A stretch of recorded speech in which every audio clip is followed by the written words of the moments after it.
From the chaos of the Rodney King riots, to the failures in Uvalde, Texas, to the deep fractures between law enforcement and the communities they serve, policing in America is at a crossroads.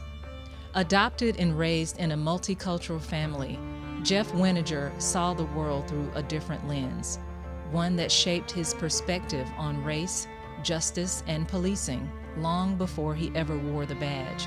Now, after more than 30 years inside law enforcement, he's pulling back the curtain on police corruption, accountability, and the future of American policing. Brace yourself. Season 3 of Safe Nation kicks off now. I appreciate you joining me again here on Safe Nation. This conversation is one that I was really looking forward to because this is where we get into not just you as a retired law enforcement officer, but now we get a chance to see what you were really thinking and what you've really learned over your decades of experience in your time in policing. And I'm sure your background has really shaped your perspective on law enforcement and how business is done behind the scenes. So we'll just jump right into it. You know, your background is a unique one in that you were adopted. Mm-hmm. You were a part of a multiracial family.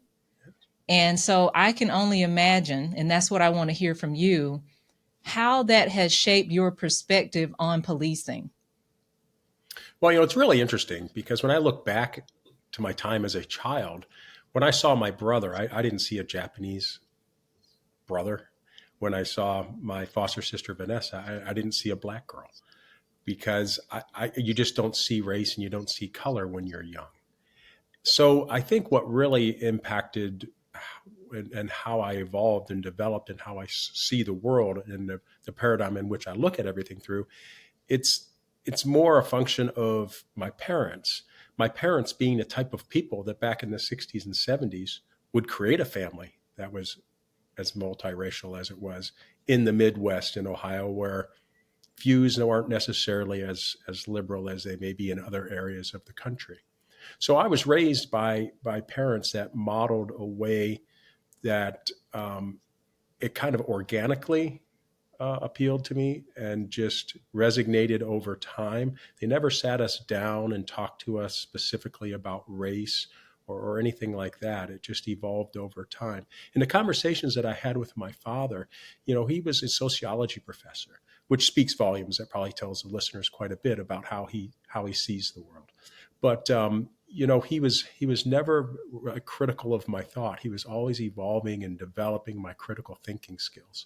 So whenever I would look at a critical incident or something of importance, and I'd share my opinion, he was never critical. He would always ask, you know, why do I feel that way? What evidence do I have to support my opinion? And things like that. And it taught me to be a much more critical thinker, a problem solver. It taught me empathy. In relating this to law enforcement, empathy is everything. Empathy should drive every decision that you make in law enforcement, actually in every aspect of your life, but most importantly in law enforcement. Why? Because you're called to incidents where things are not going well. People are having, quite frankly, perhaps the worst day of their lives. And right. You're there to address that. And unfortunately, you know, only about 20% of the people 16 or older will have any direct contact with law enforcement officers. So really about 80% of people form their opinions of law enforcement, not as a result of a direct encounter with them, but from what they see on television or in the news or what have you.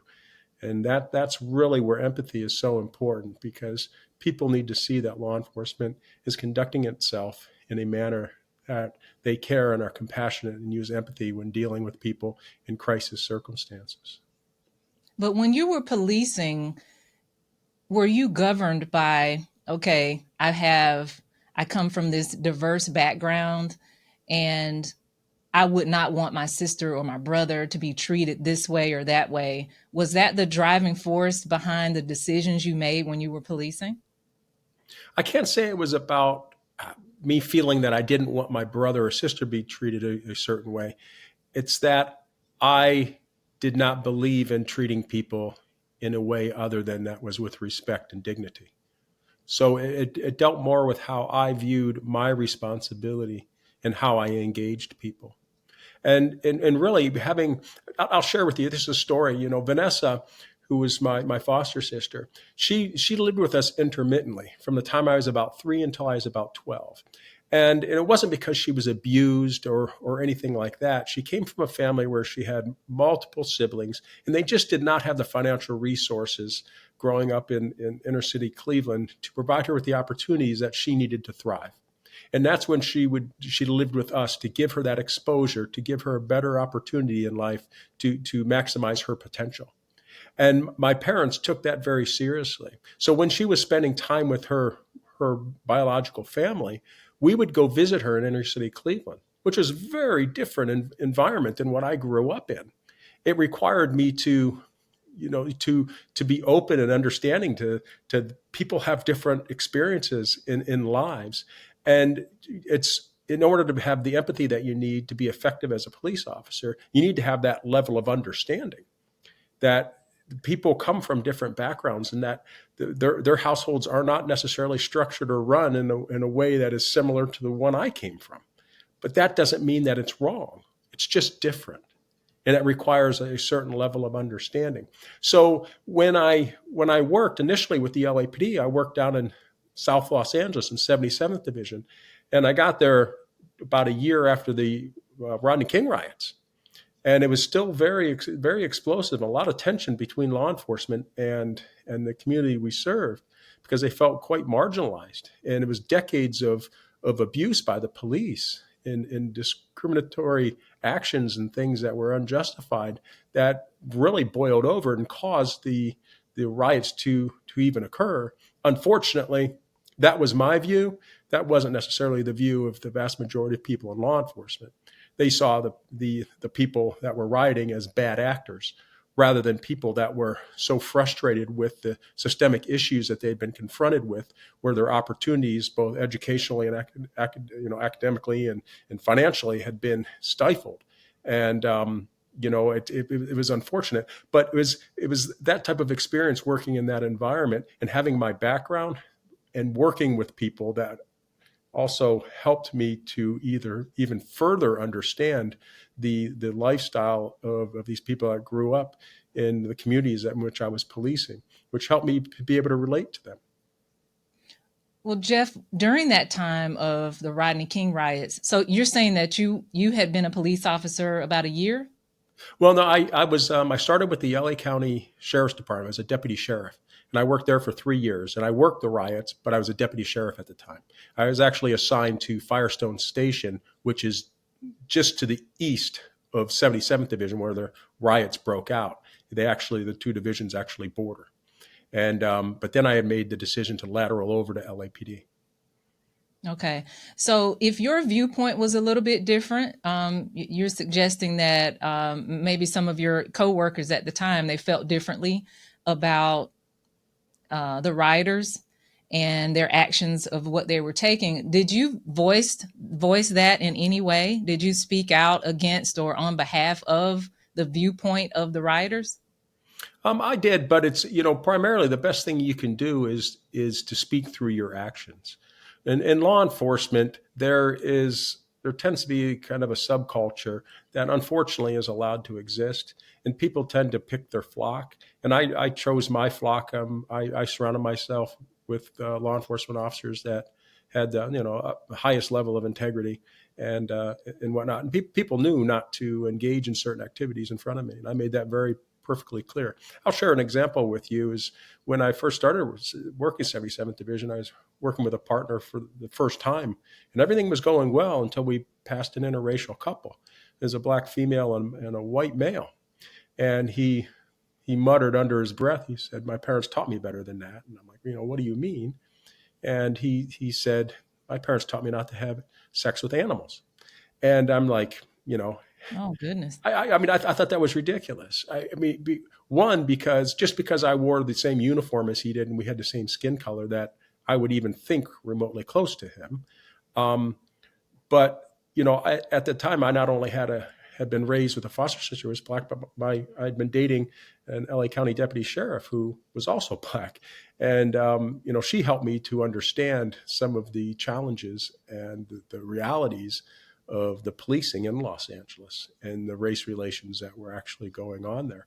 But ultimately, my biggest concern was that people's attitudes and beliefs tend to influence their behaviors and actions. And that statement in and of itself spoke volumes to where this individual was coming from and how he saw the people in which we were policing. He had dehumanized them. And when that occurs, it's so much easier to engage in actions that are inappropriate in regards to force and things of that nature, and just how you Have you generally interact. witnessed have you witnessed inappropriate actions in terms of use of force Yes, during of your course. time on the job? Can you Absolutely. give an example maybe of some of what you've seen? Well, when I was a deputy sheriff, and I speak about this in my book, I was assigned to inmate reception center at the time, and that particular day, I was working the release desk, and that's where the people that are being released from the jail, they come through, and you have to match up their fingerprints to make sure they actually are the person that they're stating to be in order to be released. And an individual sucked his teeth at a senior deputy that I was working with, in a manner which was disrespectful. Well, the deputy, in response, took his asp, and what that is, it's like a leather um, impact device that has steel in it, and he hit him across the face, breaking his jaw. So rather than getting released, he was transported to the the hospital in the medical ward. And in my mind, that was just an absolute excessive application of force, and it was inappropriate. And we're paid to put up with people that are going to be disrespectful to us. It doesn't give us justification to act out in that manner.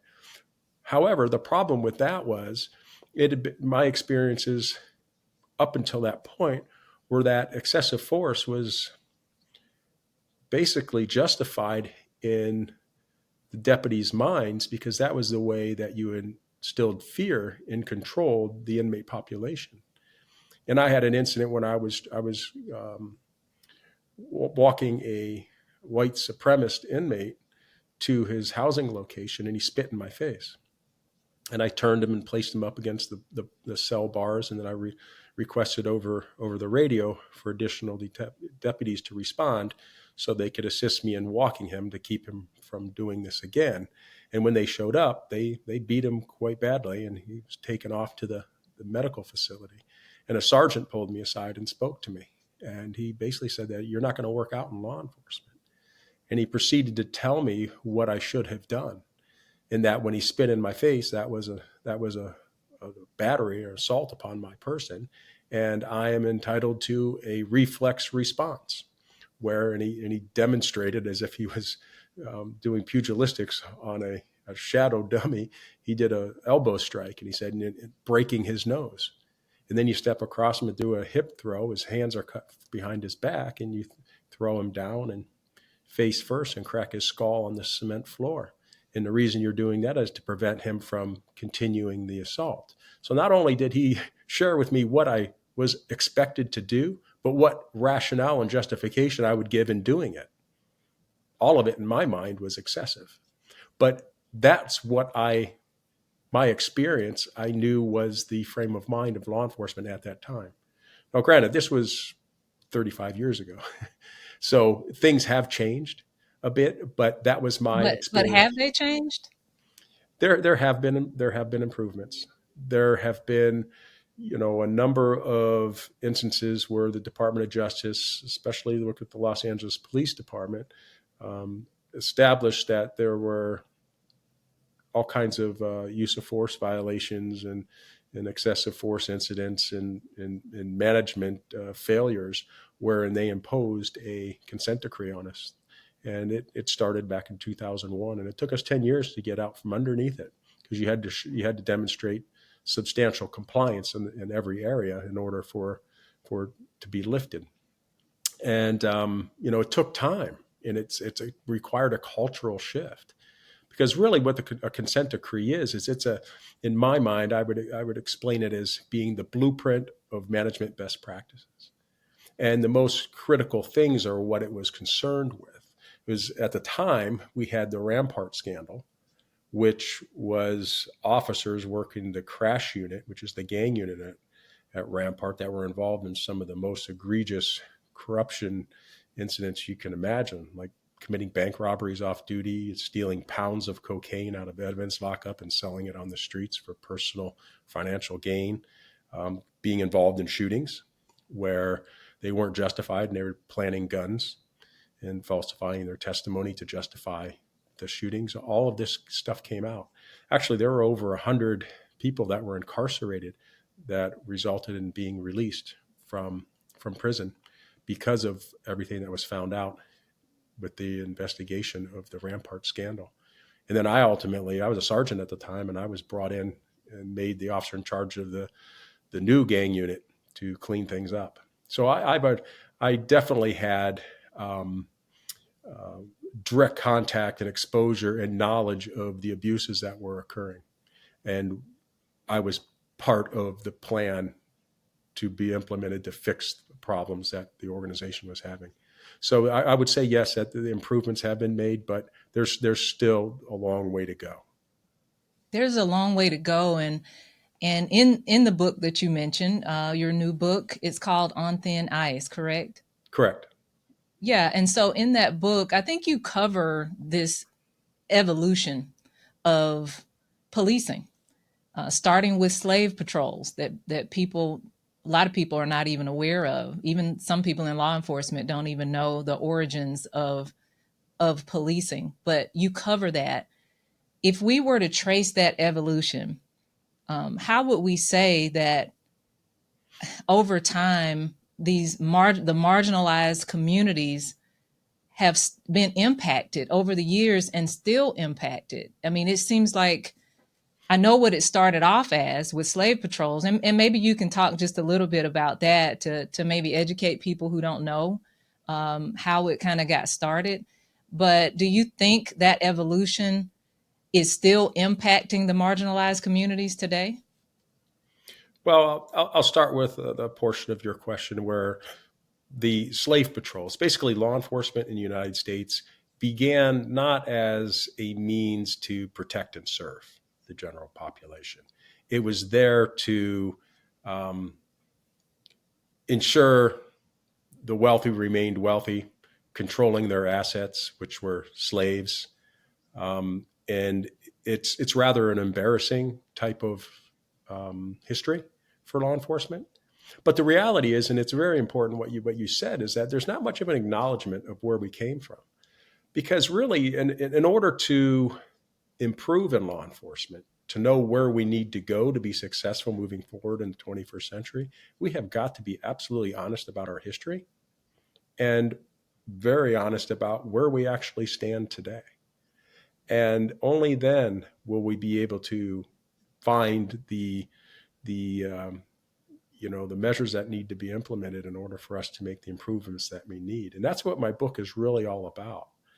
Because we can't ignore the history of law enforcement. It's still, whether we want to admit it or not, has an influence on how we police today. You look at August Vollmer. If you look at the history of law enforcement, he's very instrumental in the development of law enforcement here in the United States. He, back in 1898, he fought in the Spanish-American War over in the Philippines. And then in 1909, he became the chief of police of Berkeley, California. And he took what he learned from a military standpoint and implemented it into police practices and how we enforce laws and take bad actors into custody. The militarization, so to speak, of law enforcement that people today are very critical of, but it began long ago, back as early as 1909, when August Vollmer was implementing these practices. And if you look at recently, it was in 1998, I believe, or 1996, I'm sorry, where the Congress gave the Pentagon the authority to allow law enforcement agencies within the United States to get excess military equipment. And what we're talking about is, ballistic vehicles, rocket launchers, weapons, I mean, all kinds of things, everything military you could get for free. And that actually started they gave them the authority in 96, and it started a number of years later. And I was actually part of that. The program's called 1033. And when I worked Metropolitan Division with the LAPD for a short period of time, I worked the military acquisition program where we would go to military bases throughout California and get whatever we could find. And, that's a reality. And just to give you some context, since this began, there's been over $7 billion worth of military equipment that has been provided to law enforcement agencies throughout the United States. Since 2011, on average, I think it's about $390 million a year is absorbed, equipment is absorbed by law enforcement agencies in this country. Is that too much? The militarization, the weapons, the vehicles, the equipment. Well, Are I we would say doing too much? this is my thing. It's all about mindset. And if we're going to equip our personnel with military type equipment and outfit them in military style uniforms, we can expect that to influence their attitudes and beliefs and their mindset in regards to what their function is in serving the public. And that's going to determine how they're going to conduct themselves in any circumstance. And really, like right now, some of the most critical things we're talking about is police application of force, most significantly lethal force, where approximately a third of all shootings are of people suffering a mental health crisis. And then another thing is where the public is quite critical of law enforcement is vehicle pursuits. And, there's the argument that you can't let bad actors get away from the police because then everybody will flee and stuff. But yet, if you look at the data, the empirical evidence, it doesn't necessarily support the risk that is associated with the vehicle pursuit, with the apprehension of the vast majority of these suspects. The reality is 30 to 45% of all vehicle pursuits end in a traffic collision. And when you look at that, you're over half of the people that are killed. And I'll give you some context to this. There's been, in the last 6 years, or I guess basically from 2017 through 2022, during those 6 years, 3,336 people were killed as a result of police vehicle pursuits. It's a lot of people. Mm-hmm. And then you consider that over half of them are not the suspect who's fleeing from the police. The remaining people that are killed are either passengers in the suspect's vehicle or, unfortunately, innocent bystanders. And only 1 in 15 vehicle pursuits is the person fleeing wanted for a violent felony. So we really have to ask ourselves, is what we're doing consistent with societal expectations? I don't know. And maybe some of that is that warrior mindset still overflowing, even when it comes to police pursuits. So it's sort of heavily ingrained to have this warrior mindset in law enforcement. But should we be shifting more toward the guardian mindset? If we were to shift toward the guardian mindset, would you see a different thought process when it comes to things like police pursuits? Well, absolutely. I mean, mindset is everything. And I would say when I first got on the job, it was more guardian related. And then over time, it became quite militaristic. I was talking to a good friend of mine who's also a retired lieutenant from the Los Angeles Police Department, and he was sharing his thoughts with me relative to the militarization of law enforcement. And he's quite concerned. And I'd actually never spoken to him about it until just recently, but it was quite interesting to hear his perspective, wherein it creates a mindset that alters how you view your role. And going back to these incidents where you have lethal force that's being used against people that are suffering mental health crises, um, it's unfortunate. And I'm not sitting here to tell you that officers should be pacifists. There are times when lethal force is necessary and should be used. But that being said, we have to make sure that we're critical thinkers and we're problem solvers, and that we're making our judgments and decisions based on compassion and empathy, and that we're not rushing into things and being hyper vigilant to using force to resolve an incident. And unfortunately, traditional police training tends to make officers so hyper vigilant that everybody's a threat. One, because of the excess number of guns that are in this country. There's more guns in this country than there are people. That's a reality. But there are things that can be learned from other countries. And the argument that many in law enforcement here in the United States would have is like, well, over in, say, London, Metropolitan London Police, that they don't have to deal with the guns because they don't have a prevalence of guns. I said, that's true. So what we can do is we can peel back the onion and look at just the incidents where the bad actor or person that may be suffering from mental health crisis is armed with something other than a gun, say a hatchet or a knife or what have you. And what does the statistical data tell us about that? They are so much more successful at handling those. And they're not resulting or requiring lethal force to be resolved. And they actually have fewer officers that are injured than we do here in the United States, handling people that are armed with a weapon other than a firearm. So sometimes the arguments don't hold weight. And that's the one thing that I think we really need to do. It's called creative encounters.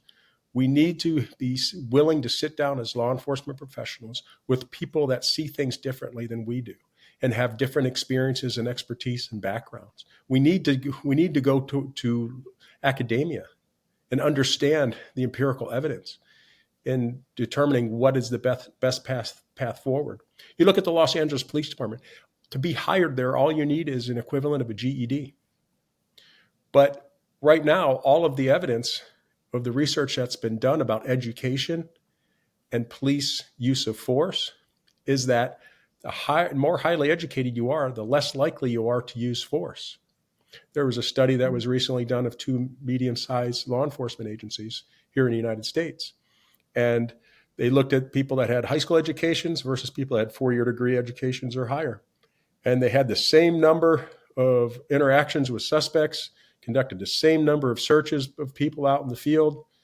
But what was significant was the applications of force were much, much lower for those people that were more highly educated. So you And think we should be taking a closer look at that, the education and what the studies tell us when it comes to recruiting? absolutely. And it's not just recruiting. They say it's not necessarily like who you hire, but how you hire. So right Mm. now, the hiring process, unfortunately, is more of a deselection process. If you haven't been arrested, if you don't have a criminal history, if your finances are in order, and you have you're an upstanding If citizen, you you have have a a pulse, good chance of being if you have hired. a pulse, we'll hire you, right? Yeah, but the reality is, you need to be looking for certain Mhm. characteristics that people have. Do they demonstrate empathy and compassion? Are they critical thinkers? Do they have, emotional intelligence? Are they self-aware? And if you look at like the Nordic countries, Scandinavian countries, their hiring process is very different than ours. They require people before they're hired to go through an equivalent of a four-year degree program in criminal justice. And what they're doing is they're watching them throughout the entire time to try to determine whether they are receptive to the training that they're being exposed to. Do they have these characteristics that you and I and pretty much everybody would agree are characteristics that would be desirable in a law enforcement officer? And ultimately, then when it's all said and done, then they pick the people they're going to hire. And that's a practice that has proven to work and to create a situation where law enforcement is viewed very favorably over there. Where here, I think we could argue we're on thin ice with many Yeah, of the communities that we serve. So we have we to. are on thin ice. But what a lot of times, Jeff, it's because, you know, these agencies, they're saying that it's hard to find good people. They're saying that it's hard to find qualified people or just people who have interest in the profession in general. And so you began to reduce down your pool of who you have to choose from. And so it it becomes like, okay, I got all of these calls stacking up. I need some people on the road. I need some people on the streets to get, to take care of what we need to take care of. And so then we end up saying, okay, this person has a pulse. They passed the background test, the background check. And so let's put them in a uniform and put them out there. But I think we are suffering greatly from doing that. So which do we do? Do we just make the sacrifice and go on shorthanded, keeping the officers who are having to work these shifts, keeping them doubled up on their work and stressing them out? Or what do we do? Because it's not a quick process to get hired. So what do we do here?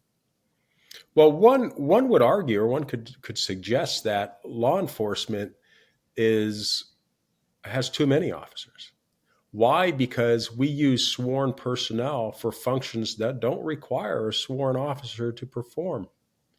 And Such as what?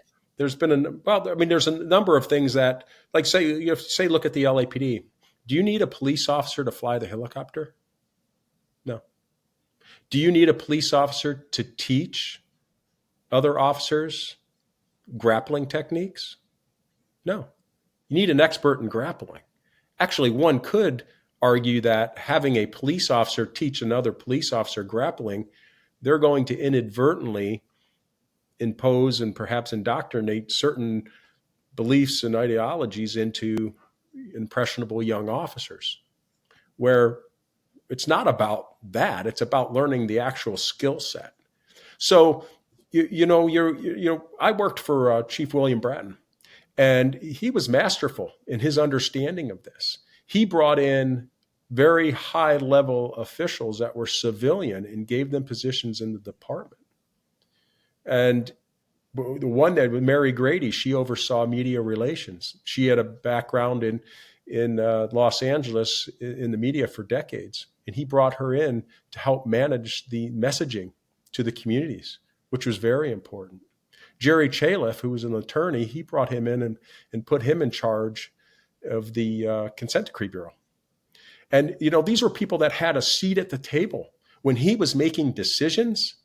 He was listening to them, because they brought a perspective that was different than his, but it influenced the decisions that he made. And it's that type of thought process that has to go on.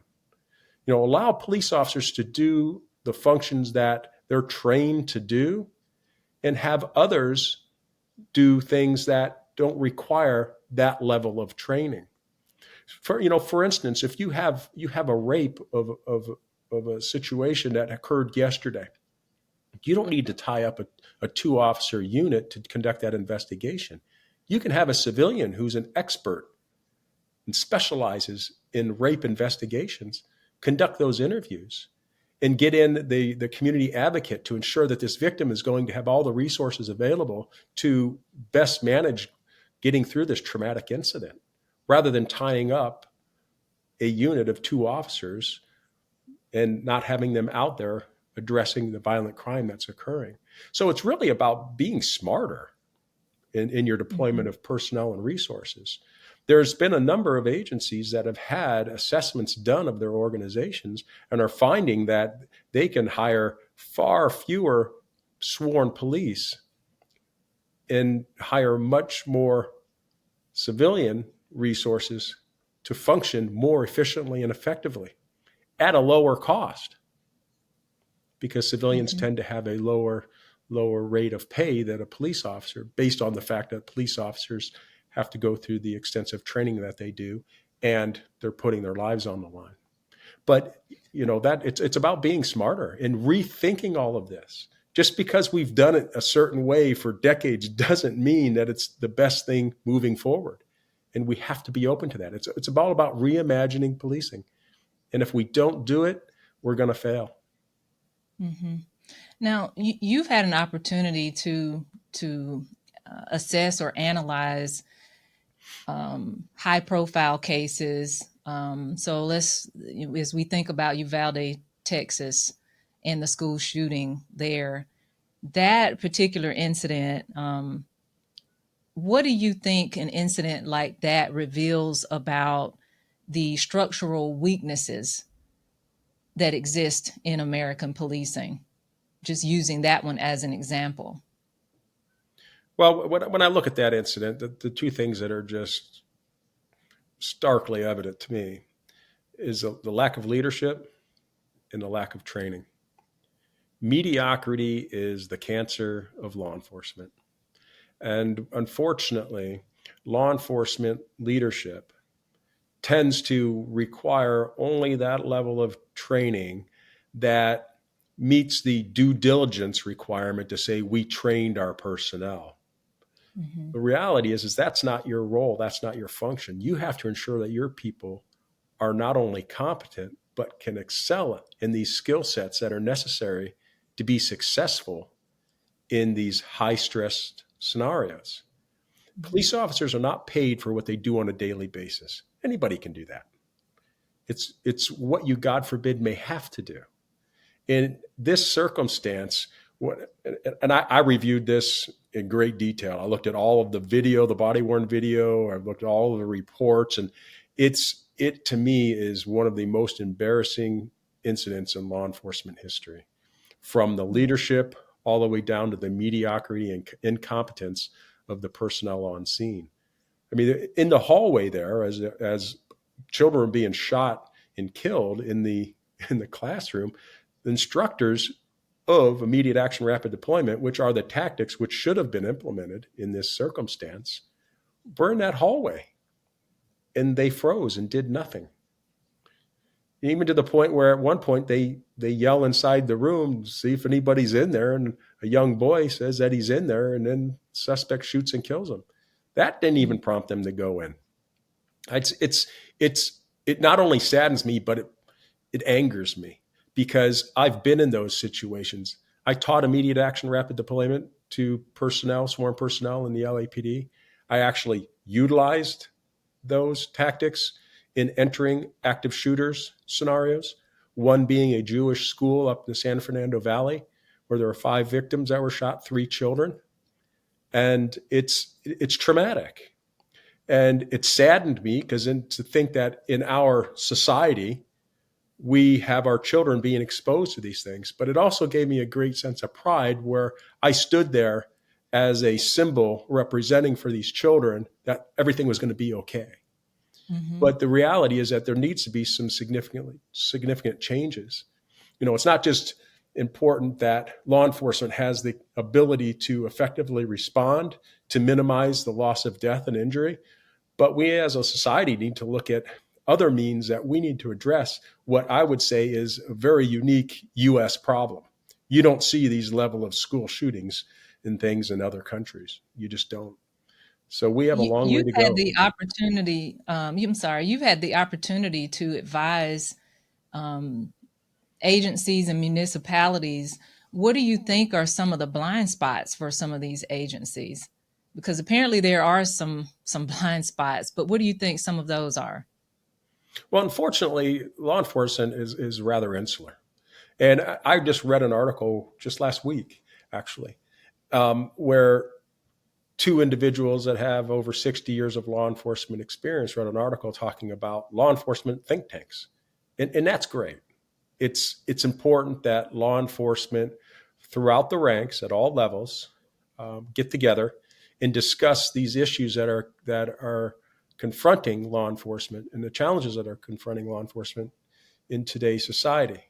But the reality is you're not going to get the most optimal solutions if you're limiting it to law enforcement. It goes back to the creative encounters that I'm talking about. You need to include all the stakeholders, everybody that's influenced. The police are the public, and the public are the police.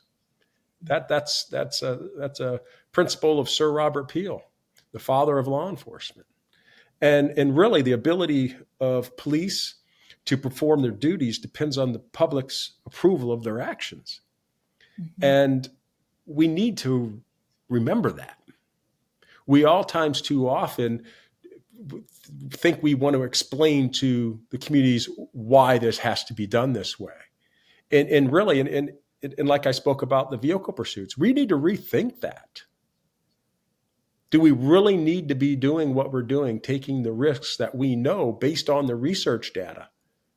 Do we need to rethink what we're doing as law enforcement agencies in regards to our vehicle policies, vehicle pursuit policies? And if we're not willing to listen to the public who are going to ask some of the tough questions, it's always difficult to be critical of yourself in your profession. It takes a very rare individual that's willing to be self-critical and say, we messed up. We can do this better. This is what we're going to do to fix this. You hold us accountable. Law enforcement doesn't do that very well, and it needs to. Okay. In your book, On Thin Ice, what are going to be some of the key takeaways that people can expect from that book? Because I think you're going to delve even deeper than what we've talked about today. I think the readers are going to find some information that may be surprising to them, maybe shocking to them. We know they'll be educated by it, but what are some of the key takeaways? Well, the book, I share my personal background, my professional experiences, and the practical insights that I have as a result. And I then give what I believe are actionable solutions moving forward for law enforcement to be successful in the 21st century. So really my goal is to enlighten, to empower, and to have the reader feel hopeful that moving forward, there are solutions and that things will get better. And it's really about, I'm not going to sit here and tell you that I have all the answers. I don't. It's about having the tough and challenging conversations. And that's what I'm trying to facilitate. So the reader is going to learn about me, and so then therefore understand the paradigm or the lens in which I look at the world as well as my law enforcement career through. And they're going to understand some of the experiences, real life experiences that have helped form my opinions. And I'm honest. They're going to find he's honest. I didn't realize that it was like this. But then it's about being hopeful and giving those actionable solutions. I do not believe in complaining if you don't have a solution. And I come forward with solutions. And I believe, I'm hoping that it's something that the suburban housewife to the inner city urban family to law enforcement and the legislators will all have some level of takeaway and will be prompted and motivated to start engaging in some meaningful conversations, these conversations that are very difficult to have, but absolutely are necessary at this point. Okay. Well, I've enjoyed the interview, and I wish you all the best on your future endeavors and the success of your book as well. So we'll be on the lookout for that. Thank you very much. And I will give you a signed copy. Absolutely. I appreciate that. Thank you. Thanks for watching this episode of Safe Nation. Retired LAPD Lieutenant Jeff Wenninger reminded us that real change starts with culture. Want more insight? Grab his book, On Thin Ice. Like, subscribe, and share. I'm Nikki Renfro. Stay strong, stay safe, stay informed.